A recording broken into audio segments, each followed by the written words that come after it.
They raised their glasses like it was a celebration, but it felt like a funeral. My funeral.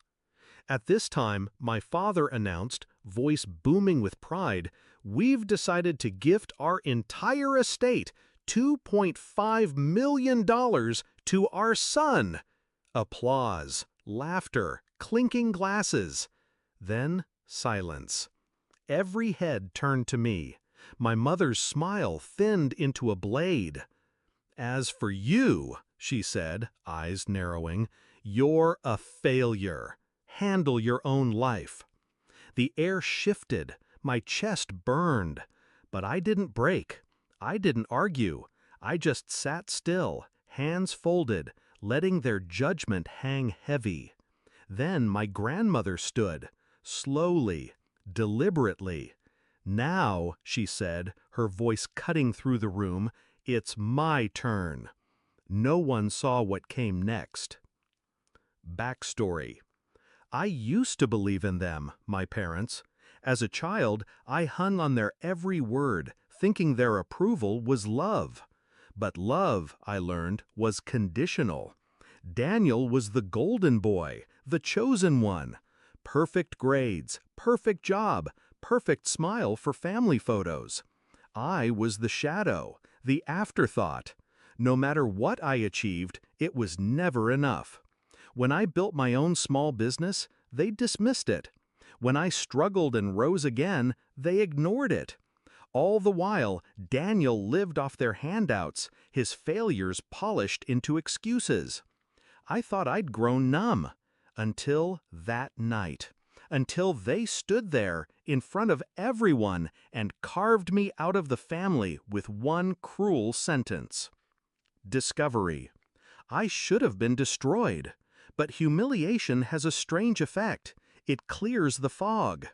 In their eyes, Daniel was flawless. But I knew the cracks. I noticed the missed payments on his shiny new car, the unopened bills on his kitchen counter, the whispered arguments between him and his fiancée about investments gone wrong. And then, the undeniable evidence. A late-night call from one of my old contacts in finance. Daniel had borrowed heavily under my father's name, funneling money into reckless trades. Millions already bleeding away.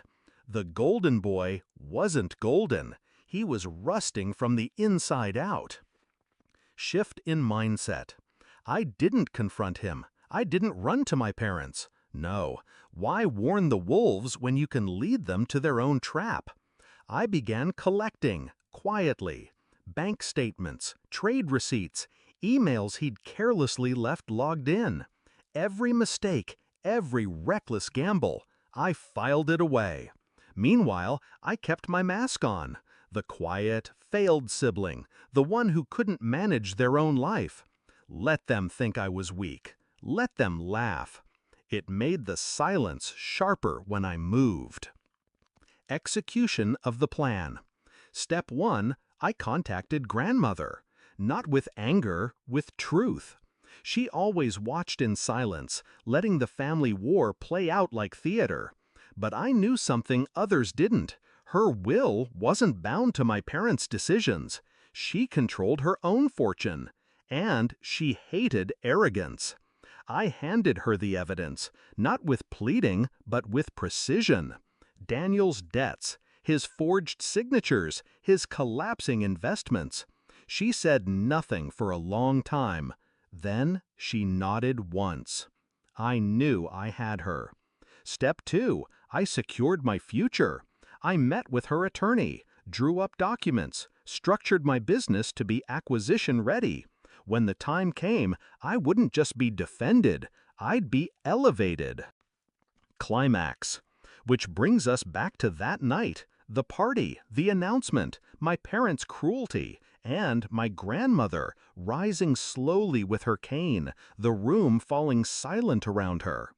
"My son, my daughter-in-law," she said, staring at my parents with ice in her eyes, "you may give your wealth to Daniel. That is your choice. But as for my estate," She paused, letting the silence thicken until even Daniel shifted uncomfortably. It goes entirely to Sarah. The room froze. Gasps. My mother's hand tightened around her wine glass until it cracked. Daniel's face flushed red, panic flickering in his eyes. And then, like the perfect encore, my grandmother turned to him. "I know what you've done with the money, the debts, the fraud, the shame you've hidden. It ends tonight." The crowd erupted into whispers. Daniel stammered, "That's not—" But his fiancée stepped back, face pale. She already knew. My parents sputtered, but it was useless. Grandmother had spoken. And in that moment, the empire they built on favoritism collapsed. Resolution. Later, I stood alone on the balcony, the noise of the party fading behind me. I looked out at the night sky, the city lights shimmering like promises. 12 years of being overlooked, dismissed, humiliated, gone with a single revelation. My parents gave Daniel everything, thinking he was their legacy. But in truth, their legacy was me, the child they tried to erase, who rose sharper because of it. I didn't need their approval. I never did. When grandmother's fortune transferred, my business would expand, stronger than ever. And Daniel? He'd drown in the mess he created. I sipped my drink, calm. They called me a failure.